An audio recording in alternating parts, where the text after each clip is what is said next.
en la que preguntará sobre 13 diferentes temas, desde programas sociales hasta obras de infraestructura, entre ellos el del Tren Maya, también refinerías.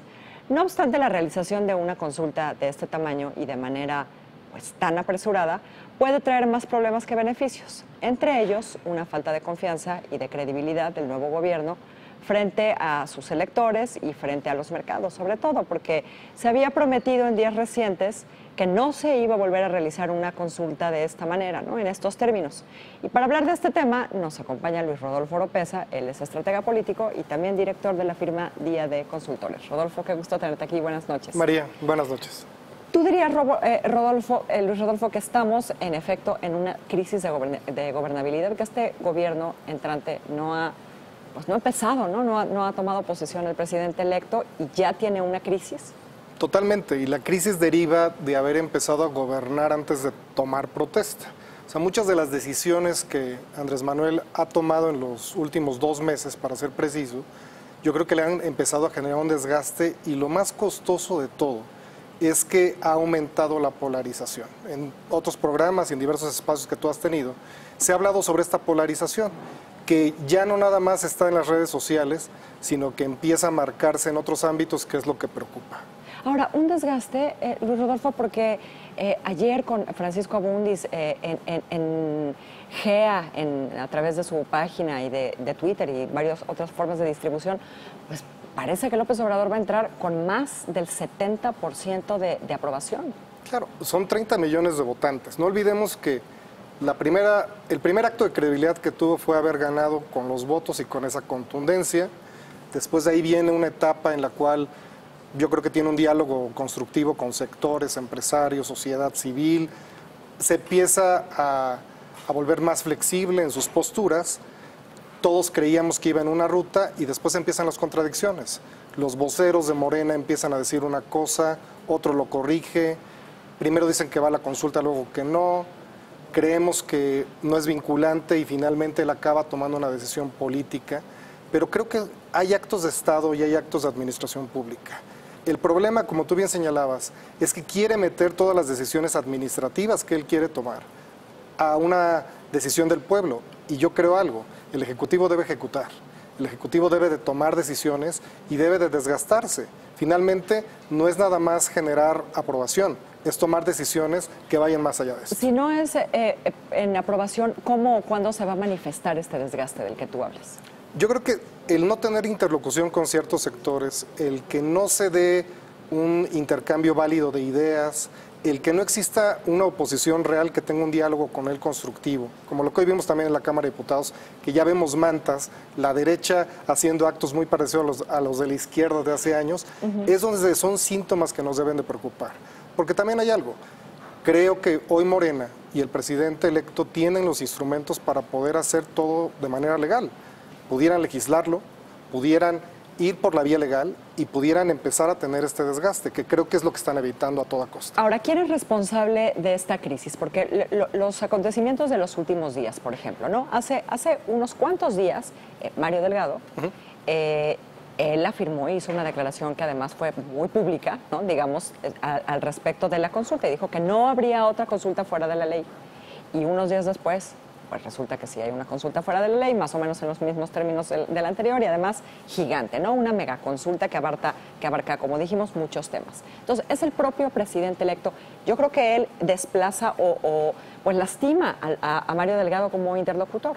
Al igual que lastima a Monreal. O sea, también vimos un acto de Monreal empujando una iniciativa, ya no digamos si los efectos, si es cuestionable o no, una iniciativa que parece ser únicamente suya, sobre regular temas de la banca, que provoca una caída en la bolsa mexicana y que después el gobierno tiene que recular. Aquí el problema, y volvamos al punto central, la credibilidad ya no yace únicamente en López Obrador. Exacto. Sus voceros, su líder en la Cámara de Diputados, su líder en la Cámara de Senadores. La líder de Morena, ¿no? Dando anuncios. Que primero dice una cosa y luego dice otra. Para no hacer alusiones, ojo, no queremos que a Andrés Manuel y a su gobierno le vaya mal. Yo creo que ningún mexicano en su sano juicio va a pedir que este país viva una crisis o que tenga un elemento de polarización. pero lo que no existe son los síntomas. Y yo lo que creo es que no hay un diálogo tampoco entre ellos sobre cuál es la agenda de corto y mediano plazo que quieren empujar. Insisto, la administración pública se debe de hacer cargo de los proyectos que quieren empujar, dar explicaciones y a partir de ello someter los debates tanto en los medios de comunicación como en la interlocución con los partidos, porque finalmente hay otros partidos políticos que existen en la Cámara, hay otros sectores de la sociedad civil organizada que están pidiendo respuestas. Y lo que yo veo con esta consulta nueva que quiere empujar es, vamos con otras preguntas, María. ¿Cómo la va a hacer? ¿Se van a corregir los errores de la consulta pasada? Pues al parecer no. Además, con esta premura con la que está siendo organizada. Y pues, como bien decías ahorita en la nota, de todas maneras, la consulta, ¿para qué se lleva a cabo si van a iniciar los trabajos el 16 de diciembre sobre un Tren Maya? Entonces, más parece que quiere recetarnos una dosis de atole con el dedo sobre cómo se deben de hacer las cosas cuando va a actuar de otra manera, y eso es lo que va minando la credibilidad. Ahora, no va a ser un proceso, yo creo, inmediato. Creo que aún existe el bono de credibilidad de esos 30 millones. ¿Cuánto va a durar? Porque también he escuchado esas discusiones, ¿no? Si tiene un año de gracia, si tiene un par de años. A este ritmo, ¿cuánto le puede durar? Yo creo que 8 o 9 meses, porque ya el 1 de diciembre que entra en ejercicio del poder, pues creo que ya no existe mucho para dónde hacerse cuando él mismo está obligado a meterse en un marco legal, actuar conforme a ello. Por eso yo creo que también se está dando todo esto antes de que entre, para decir, me dijeron, no, consultamos, dijimos. Entrando está obligado y si no tiene que utilizar los caminos jurídicos válidos para poder construir. De otra manera, ya cae en penalización e inclusive en problemas que lo pueden llevar a controversias, amparos y temas legales que pueden ser graves. Sí, en el ejercicio de gobierno no hay para dónde hacerse, ¿no? Se desgasta uno porque se desgasta uno. Y creo que lo vivió. No veíamos consultas cuando fue jefe de gobierno. Las hubo.